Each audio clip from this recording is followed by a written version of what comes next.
1년 중 가장 은혜로운 사순절을 맞이하고 있습니다.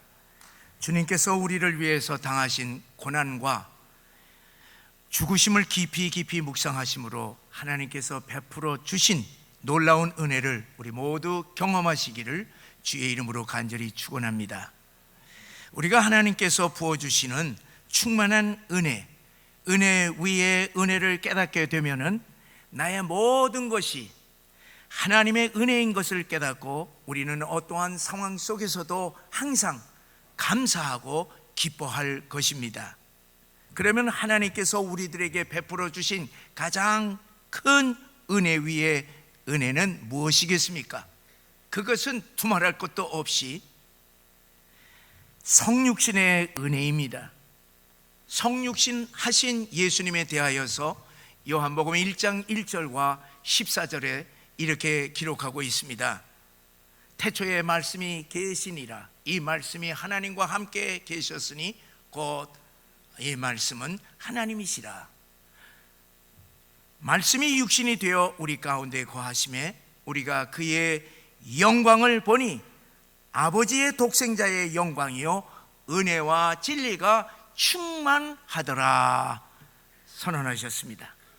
여러분, 태초에 하나님이신 예수님이 우리와 같은 육신의 몸을 입고 이 땅에 성육신 하신 것이 우리에게는 은혜 중에 은혜인 것을 분명히 아시기를 바랍니다.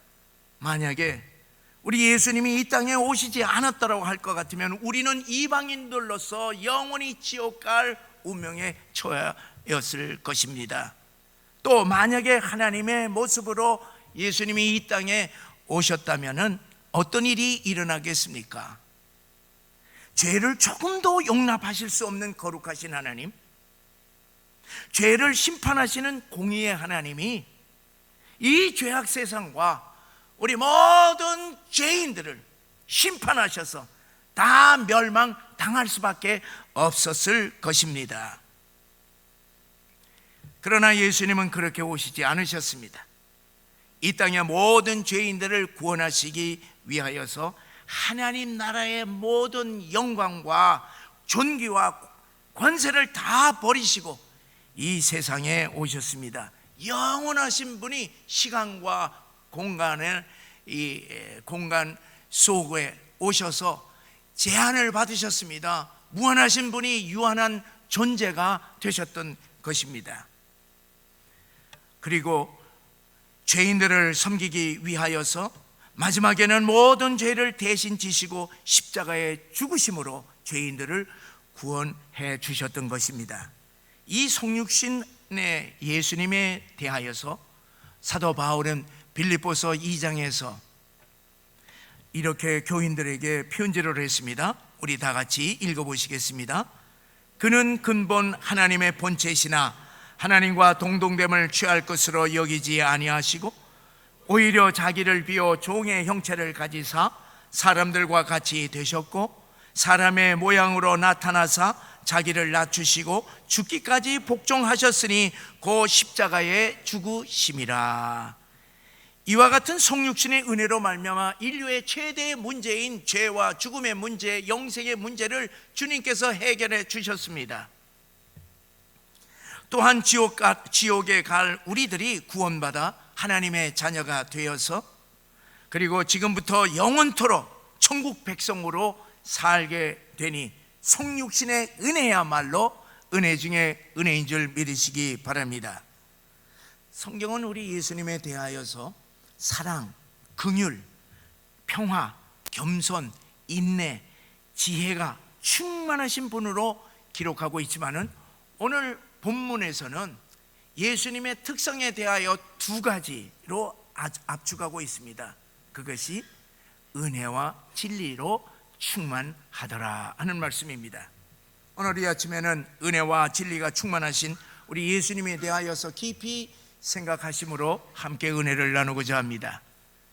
여러분, 영광과 존귀와 찬양을 받기에 합당하신 하나님께서 우리 죄인들을 구원하시기 위하여서 이 모든 것을 다 포기하시고 이 세상에 내려오신 것을 우리 인간의 이성으로 이게 납득이 가는 것입니까? 거기다가 우리를 대신하여서 하나님께서 십자가에서 죽으셨다고 하는 사실을 우리 인간 이성으로 이해할 수 있는 것입니까? 우리나라를 위하여서, 민족을 위하여서, 우리 사랑하는 가족을 위하여서 우리들은 우리의 생명을 바칠 수도 있습니다. 그런데 이 죽어 마땅한 흉악한 죄인들을 살리기 위해서 죄 없는 사람이 대신 죽는다고 하는 것은요, 도무지 이해할 수 없는 개죽음일 것입니다. 그런데 영원하신 하나님이 하나님의 모든 영광을 다 비우시고 우리 죄인들을 위하여서 대신 죽으셨다고 하는 것은 이 세상 사람들은 결코 이해할 수 없지만은 구원받은 우리 죄인들에게는 이 성육신의 은혜야말로 놀라운 은혜 중에 은혜라고 고백하지 않을 수 없습니다. 자, 사랑하는 여러분, 우리 인간의 역사는 어떻습니까? 인간의 역사는요, 영광과 권세와 부귀, 존귀를 얻기 위하여서 끊임없이 위로 올라가는 교만의 역사로 요약할 수가 있습니다. 누가 더 높은 것에 오르느냐, 누가 더 많은 것을 가지느냐, 누가 더 성공하느냐, 누가 이런 것들을 누리며 오래오래 사느냐 하는 것이 우리 인간의 최대 관심사요, 그리고 인간의 역사였습니다.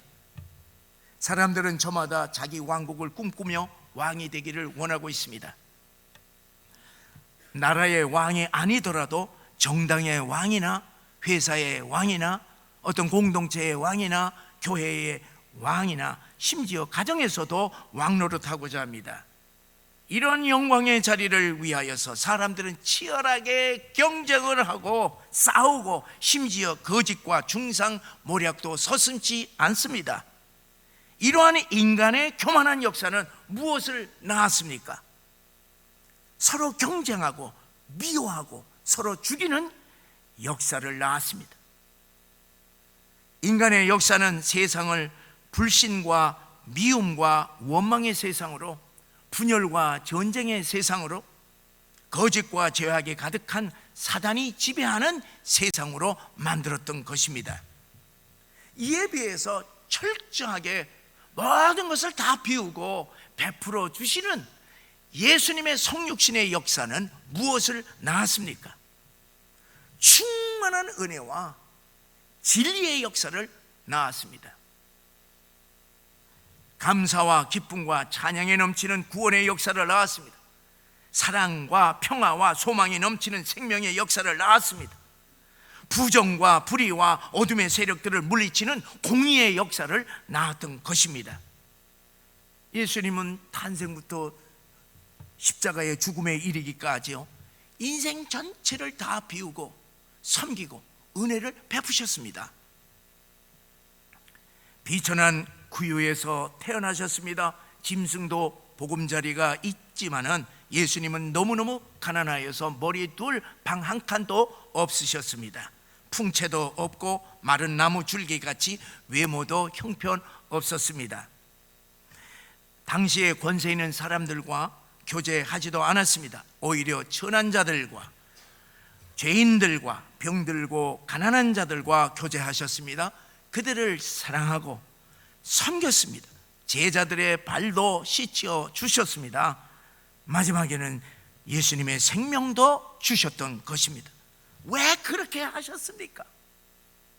예수님은 이 땅에 가장 각색의 모든 죄인들을 다 구원하기 위하여 자신의 모든 것을 다 비우시고 은혜로 베풀어 주셨던 것입니다. 예수님은 은혜가 충만한 분이셨습니다. 그래서 당시 대부분의 죄인들은요, 예수님 곁에 머무르기를 좋아했습니다. 예수님의 제자들과 어울리고, 그리고 예수님을 찾고 또 자기 집으로 초대하기를 좋아했습니다. 그런데 오늘날 대부분 세상 사람들은 예수를 믿는 우리 곁에 있기를 원하고 있습니까? 그렇지 않은 것 같아요.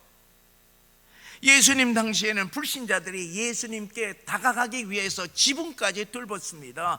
굶어가면서까지 예수님을 따라갔습니다. 그러나 오늘날 세상 사람들은 교회와 교인들을 멀리할 뿐만 아니라 유혹까지 하고 있습니다.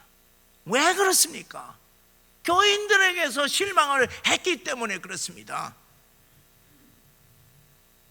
참된 신앙의 모습을 기대했으나 아무것도 보지 못했고 자기들과 다를 바가 없었기 때문입니다. 말은 아주 잘하는데 믿을 수가 없는 것입니다. 교인들이 사회에서 자신의 영광을 위해서 더 높이 올라가려고, 그리고 더 많이 가지기 위해서 수단 방법 가리지 아니하는 자기들의 모습과 별 차이가 없는 것을 보았기 때문에 그렇습니다. 또 교회 내에서 서로 분열하고 다툼의 소리를 계속 듣기 때문입니다. 가끔 교회 지도자들의 불미스러운 행동이 크게 터지기 때문입니다. 사랑하는 여러분, 세상 사람들이 우리 신앙인들에게서 원하는 것이 무엇인 줄 아십니까? 예수님의 충만한 은혜와 진리의 모습을 우리를 통하여서 경험하기를 원하고 있습니다.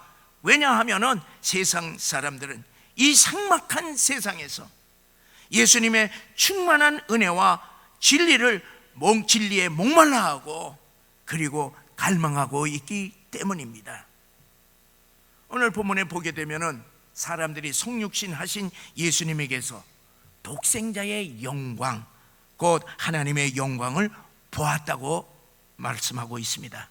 그래서 독생자의, 하나님의 이 독생자가 비록 마구간에서 아기로 태어났지만은 그 아기에게는 우주를 창조하신 창조주 하나님의 영광이 그대로 있었습니다. 이제는 하나님의 영광이 사람이 지은 예루살렘 성전에 임하는 것이 아니라 성육신하신 예수님 안에 거하게 되었습니다. 이제는 예수님이 하나님과 만나는 성전의 지성소가 되었습니다. 그래서 당시 사람들은 예수님을 쳐다보기만 해도 하나님이 어떠한 분인 것을 알 수가 있었던 것입니다. 그 예수님이 부활 승천하신 후에 하나님의 영광은 이 땅의 제자들과 그리고 성도들을 통하여서 나타났던 것입니다. 예수님은 너희는 세상의 빛이라 그렇게 선언하시면서 성도들을 통하여서 이 땅에 계속하여 예수님의 영광의 빛을 나타내게 하셨던 것입니다. 고린도전서 3장 16절에 보면은 너희가 하나님의 성전인 것과 하나님의 성령이 너희 안에 계시는 것을 너희가 알지 못하느냐, 그렇게 말씀했습니다. 우리 성도들이 바로 하나님의 계시는 성전이요 지성소가 되어서 우리 안에 영광스러운 성령의 하나님께서 계신다는 말씀입니다. 그래서 과거 예수님을 보았을 때에 하나님이 어떠한 분인 것을 알 수 있었듯이 오늘날도 세상 사람들은 우리를 쳐다보기만 해도 예수님이 어떠한 분이심을 알 수 있어야만 합니다. 세상 사람들은 우리에게서 드러나는 모습을 보고서 예수님이 참 좋으신 분이다, 또는 별 볼 일 없는 분이네, 나쁘네, 그렇게 결론을 내릴 것입니다. 만일 우리에게서 예수님의 은혜와 진리의 모습을 보지 못하게 되면 저들은 우리에게 실망하여서 예수님을 결코 믿지 않을 것입니다. 사랑하는 여러분, 은혜와 진리가 우리 기독교 생활, 신앙 생활에 있어서 두 날개인 것을 분명히 아시기를 바랍니다. 새들이 두 날개를 가져야 하늘 높이 날아 올라가고 한 이 날개로는 땅에 떨어지게 되어 있습니다. 예수님의 복음도 은혜와 진리라고 하는 두 날개로 날아갑니다. 은혜와 진리가 충만할 때 전도의 역사, 생명의 역사가 일어나는 것입니다. 그러면 진리라고 하는 것은 어떤 것이겠습니까? 사전에 진리의 개념을 보면은 진실함, 신실함, 참된 것, 거짓이 없는 것, 공의로운 것을 뜻하고 있습니다. 그러나 여러분, 성경의 진리는요, 철학적인 개념이나 두리뭉실하게 감정적인 어떤 느낌보다는요, 아주 구체적으로 성경은 말하고 있는 것을 아시기 바랍니다. 진리란 성경에서 인생을 바르게 살아가는 길을 뜻합니다. 하나님께 가는 길을 뜻합니다. 영생으로 가는 길을 뜻하고 있습니다. 그래서 이 세상의 모든 종교들 보세요. 다 나름대로 이것이 진리의 길이라고 해서 진리를 추구하고 있습니다. 그래서 세상 종교들은요, 평생 동안 진리를 찾기 위하여서 수도 생활을 합니다. 선행과 공덕을 쌓습니다. 법도를 지키고 정성을 다 바치고 있습니다. 그런데 성육신 하신 예수님께서는 요한복음 14장 6절에서 진리에 대하여서 분명하게 우리들에게 선포하고 있습니다. 예수께서 이르시되 내가 곧 길이요 진리요 생명이니 나로 말미암지 않고는 아버지께로 올 자가 없느니라. 분명하게 주님께서는 선언하셨습니다. 예수님이 내가 곧 진리라, 내가 곧 진리라고 선포했습니다. 예수님 자신이 진리요, 예수님이 하신 말씀이 진리요, 예수님께서 이 땅에 오셔서 우리들에게 보여주신 예수님의 삶이 진리라고 하는 것입니다. 사랑하는 여러분, 예수님 자신, 예수님의 말씀, 예수님의 삶이 진리인 것은 어제나 오늘이나 영원토록 변함없기 때문에 진리인 줄 믿으시기를 바랍니다. 그런데 예수님만이 유일한 길이요, 그리고 진리요, 유일한 진리요, 유일한 길이라고 이렇게 말을 하니까 세상 사람들은 무엇이라고 얘기합니까? 너무나도 기독교는 독단적이고 배타적이라 해서 기독교의 진리를 배척하고 있습니다. 다른 모든 종교들에게도 나름대로 진리의 길, 구원의 길이 다 있다고 주장을 합니다. 그러나 여러분 분명히 아시기를 바랍니다. 그들이 말하는 것은 피조물들인 인간이 만든 종교에서 인간이 주장하는 말이라고 하는 사실을 여러분 분명히 아시기를 바랍니다. 그러나 여러분, 우리 예수님은 어떤 분이십니까?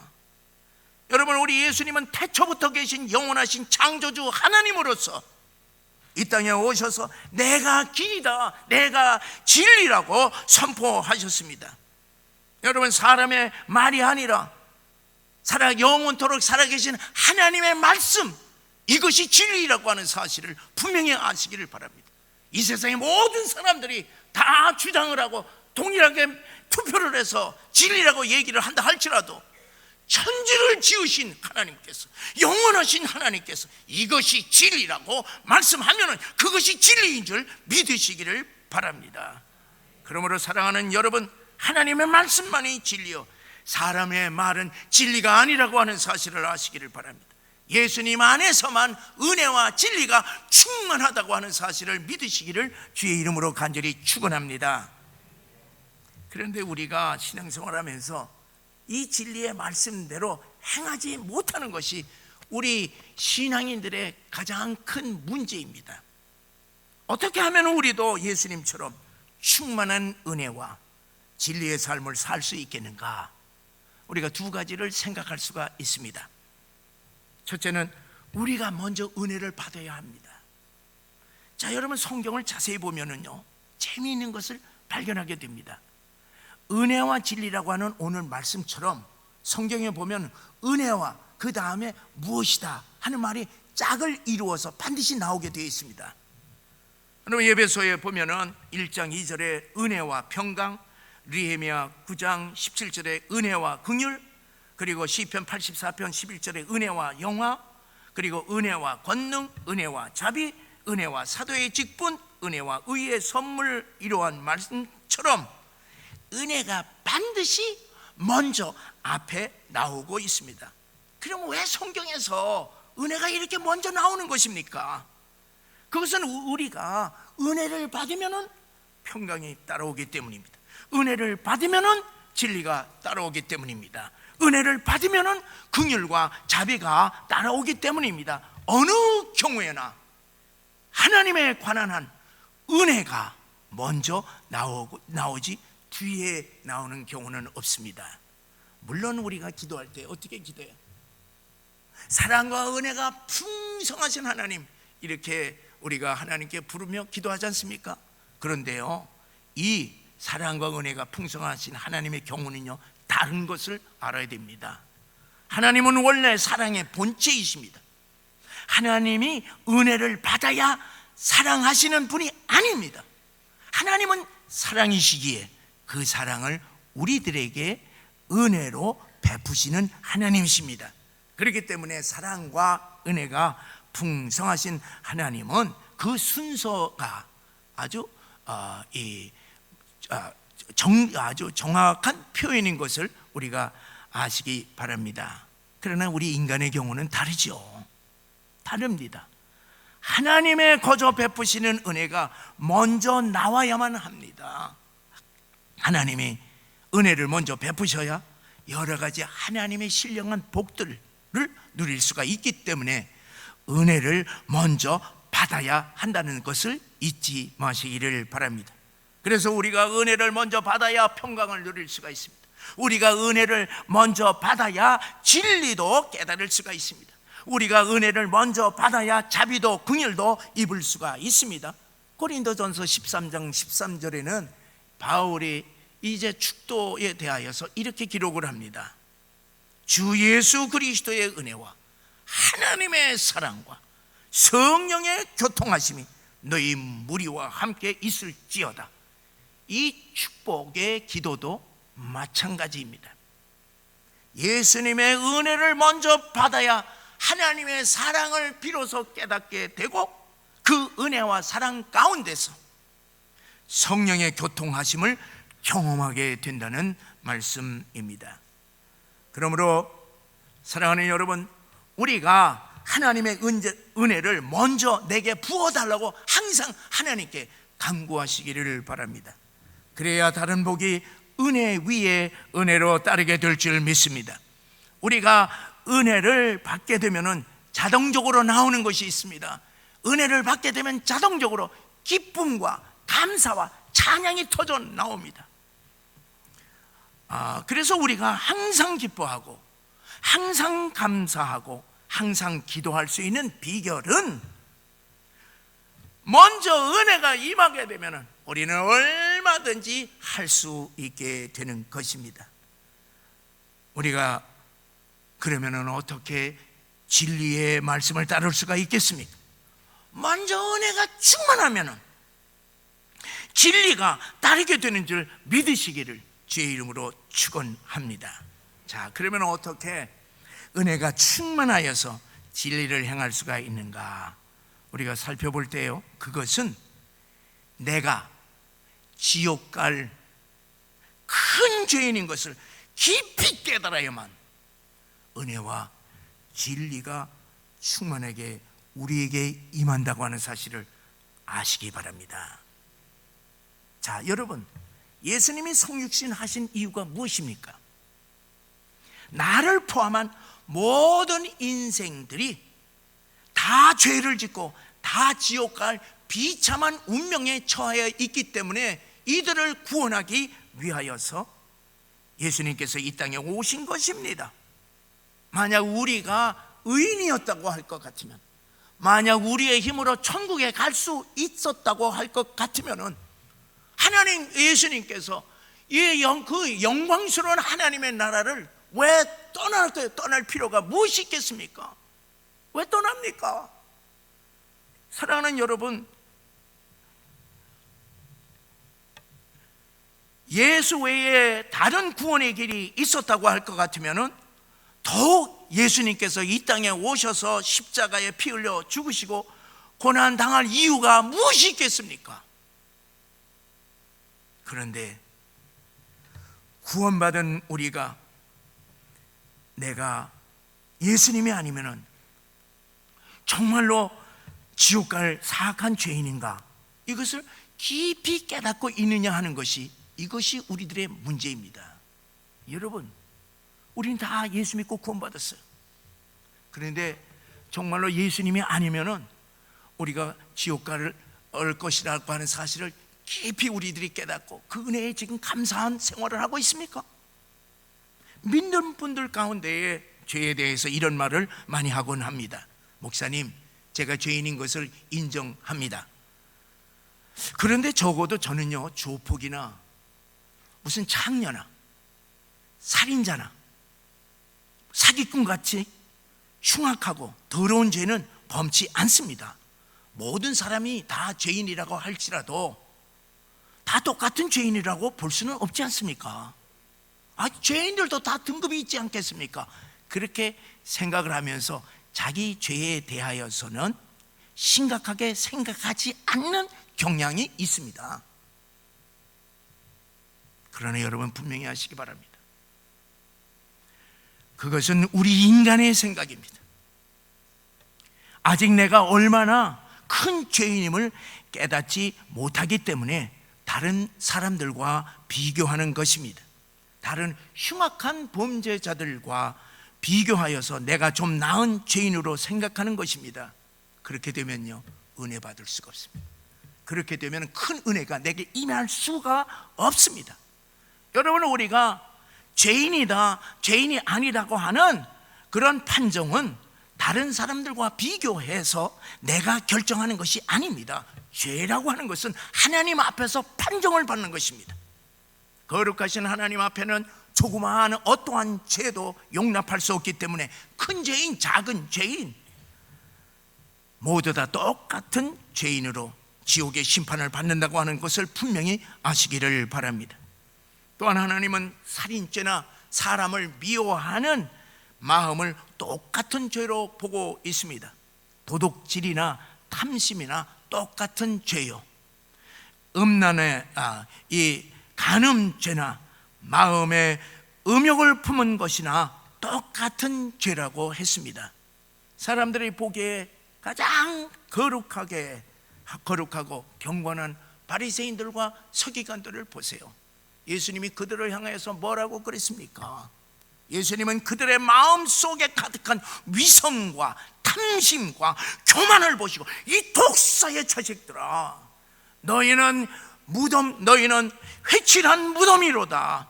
지옥의 형벌을 너희가 어찌 피하랴 하시면서 무섭게 책망을 하셨습니다. 여러분은 우리의 겉사람은 사람들이 보기에 경건한 신앙인으로 볼지 모르지만은 우리의 마음속에 어떤 것들이 있습니까? 나는요, 내 속이 여러분들 보지 않기를 원합니다. 끔찍합니다.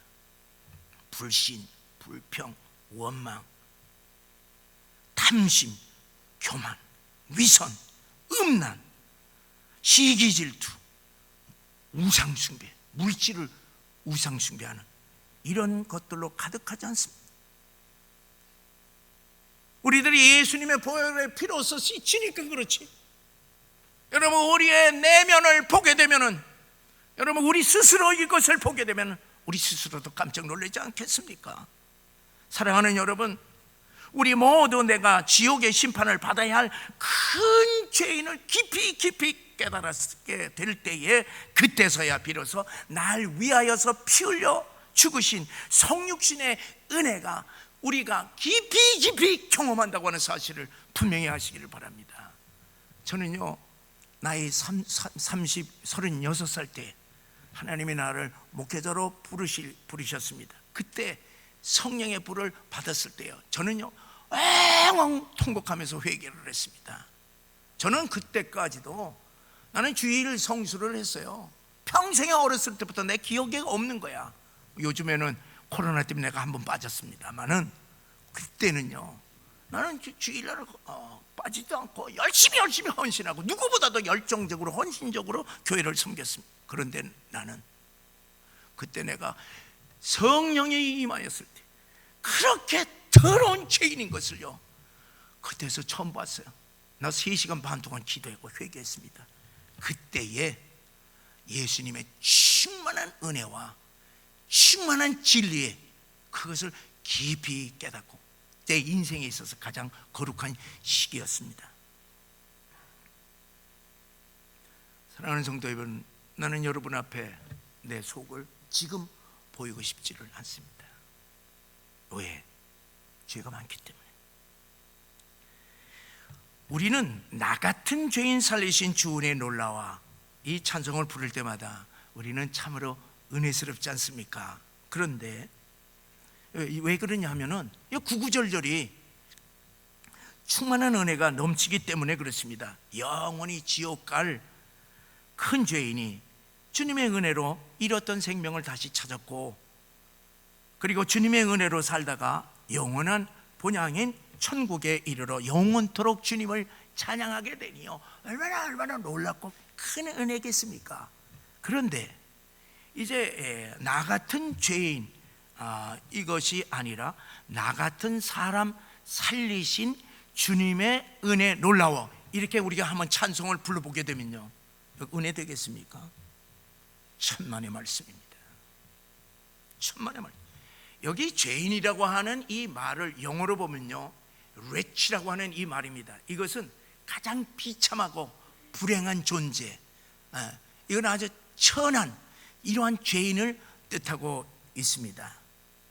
사랑하는 여러분, 우리가 조금 죄를 짓고 그리고 우리가 좀 괜찮은 사람이라고 생각하면 생각할수록 주님의 은혜와는 전혀 상관이 없다고 하는 사실을 깨달으시기를 바랍니다.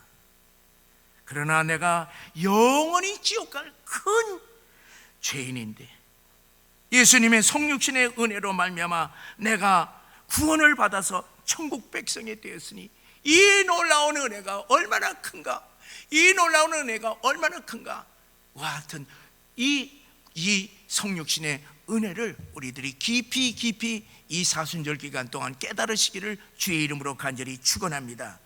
사랑하는 성도 여러분, 이번 사순절을 맞이하여서 우리 예수님의 충만하신 은혜와 진리를 깨달으시고 경험하심으로 우리 또한 세상 사람들에게 충만한 은혜와 진리를 증거하시기를 주의 이름으로 간절히 축원합니다.